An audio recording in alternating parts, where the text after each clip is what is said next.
ಒಂದು ಕಡೆ CM Siddaramaiah DCM DK Shivakumar Delhi ಪ್ರವಾಸವನ್ನು ಕೈಗೊಂಡ್ರೆ ಇತ್ತ ಗೃಹ ಸಚಿವ ಡಾಕ್ಟರ್ ಜಿ ಪರಮೇಶ್ವರ್ ನಿವಾಸದಲ್ಲಿ ಇವತ್ತು ಡಿನ್ನರ್ ಮೀಟಿಂಗ್ ಇದೆ. ಸಾಕಷ್ಟು ಕುತೂಹಲ ಕೆರಳಿಸ್ತಾ ಇರುವಂಥದ್ದು ಅಂದರೆ ಡಿನ್ನರ್ ಮೀಟಿಂಗ್. ಗೃಹ ಸಚಿವ ಪರಂ ನಿವಾಸದಲ್ಲಿ ಇವತ್ತು dinner meeting. CM DCM Delhi ಪ್ರವಾಸದಲ್ಲಿರುವಾಗಲೇ ಪರಮೇಶ್ವರ್ ನಿವಾಸದಲ್ಲಿ ಡಿನ್ನರ್ ಪಾಲಿಟಿಕ್ಸ್ ಸಾಕಷ್ಟು ತೀವ್ರ ಕುತೂಹಲ ಮೂಡಿಸ್ತಾ ಇದೆ. ದಲಿತ ಸಚಿವರ ಮೀಟಿಂಗ್ಗಳು.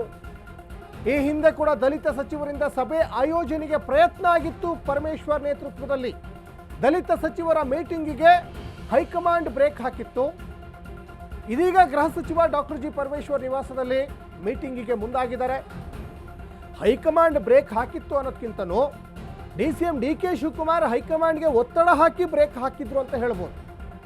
ಯಾಕಂದ್ರೆ ಈ ಹಿಂದೆ ವಿದೇಶದಲ್ಲಿದ್ದಂಥ ಸಂದರ್ಭದಲ್ಲಿ ಡಿಕೆ ಶಿವಕುಮಾರ್ ವಿದೇಶದಲ್ಲಿದ್ದಂಥ ಸಂದರ್ಭದಲ್ಲಿ ಸತೀಶ್ ಜಾರಕಿಹೊಳಿ ನಿವಾಸದಲ್ಲಿ ಒಂದು ಡಿನ್ನರ್ ಪಾಲಿಟಿಕ್ಸ್ ಆಗ್ತದೆ. ಡಿನ್ನರ್ ಮೀಟಿಂಗ್ ನೆಪದಲ್ಲಿ ಒಂದಿಷ್ಟು ಶಕ್ತಿ ಪ್ರದರ್ಶನಕ್ಕೆ ಸತೀಶ್ ಜಾರಕಿಹೊಳಿ ಮುಂದಾಗ್ತಾರೆ. ಸತೀಶ್ ಜಾರಕಿಹೊಳಿ ಡಿನ್ನರ್ ಮೀಟಿಂಗ್ ಬೆನ್ನಲ್ಲೇ ಪರಮೇಶ್ವರ್ ಕೂಡ ಪ್ಲ್ಯಾನ್ ಮಾಡ್ತಾರೆ. ಅಂದರೆ ದಲಿತ ನಾಯಕರ ಒಂದು ಕ್ಷೇಮಾಭಿವೃದ್ಧಿಯ ನಿಮಿತ್ತವಾಗಿ ನಾವು ಸಭೆ ಮಾಡ್ತಾ ಇದ್ದೀವಿ, ಅವರ ಒಂದು ಕ್ಷೇಮಾಭಿವೃದ್ಧಿಗೆ ಸಂಬಂಧಪಟ್ಟಾಗೆ ನಾವು ಚರ್ಚೆ ಮಾಡ್ತೀವಿ ಅಂತ ಒಂದಿಷ್ಟು ಅವರು ಸಭೆಗೆ ಪ್ಲ್ಯಾನ್ ಮಾಡಿದರು. ಆದರೆ ಡಿ ಕೆ ಶಿವಕುಮಾರ್ ವಿದೇಶದಿಂದ ಬಂದಿದ್ದೇ ತಡ ನೇರವಾಗಿ ಹೈಕಮಾಂಡನ್ನು ಭೇಟಿಯಾಗಿ ಅಲ್ಲಿ ತಡೆ ಒಡ್ಡಿದ್ರು. ಇನ್ನು ದಲಿತ ಸಮುದಾಯದ ಸಚಿವರು ಶಾಸಕರಿಗೆ ಸಭೆಗೆ ಆಹ್ವಾನ ಕೊಟ್ಟಿದ್ದಾರೆ ಪರಂ. ಈಗಾಗಲೇ ಒಳ ಮೀಸಲಾತಿ ಸಮೀಕ್ಷೆ ಮುಗಿದಿರುವಂತಹ ಹಿನ್ನೆಲೆಯಲ್ಲಿ ಮುಂದಿನ ನಿರ್ಧಾರಗಳ ಬಗ್ಗೆ ಸಭೆಯಲ್ಲೇ ಚರ್ಚೆ ಆಗುವಂತಹ ಸಾಧ್ಯತೆ ಇದೆ. ಮೀಟಿಂಗ್ ಹೆಸರಲ್ಲೇ ಒಳ ಮೀಸಲಾತಿ ಜಾರಿ ಬಗ್ಗೆ ಈಗ ಚರ್ಚೆಯನ್ನು ಮಾಡ್ತಾರೆ. ಹಾಗಾದರೆ ಪರಮೇಶ್ವರ್ ಅನ್ನೋದು ಇಲ್ಲಿ ಸ್ಪಷ್ಟವಾಗಿ ಗೋಚರ ಆಗ್ತಾ ಇದೆ. ಕುತೂಹಲಕ್ಕೆ ಸಾಕಷ್ಟು ಕಾರಣ ಆಗ್ತಾ ಇದೆ. ಪರಮೇಶ್ವರ್ ಡಿನ್ನರ್ ಮೀಟಿಂಗ್, ದಲಿತ ಸಮುದಾಯದ ಸಚಿವರು ಶಾಸಕರಿಗೆ ಸಭೆಗೆ ಆಹ್ವಾನವನ್ನು ಕೊಟ್ಟಿದ್ದಾರೆ.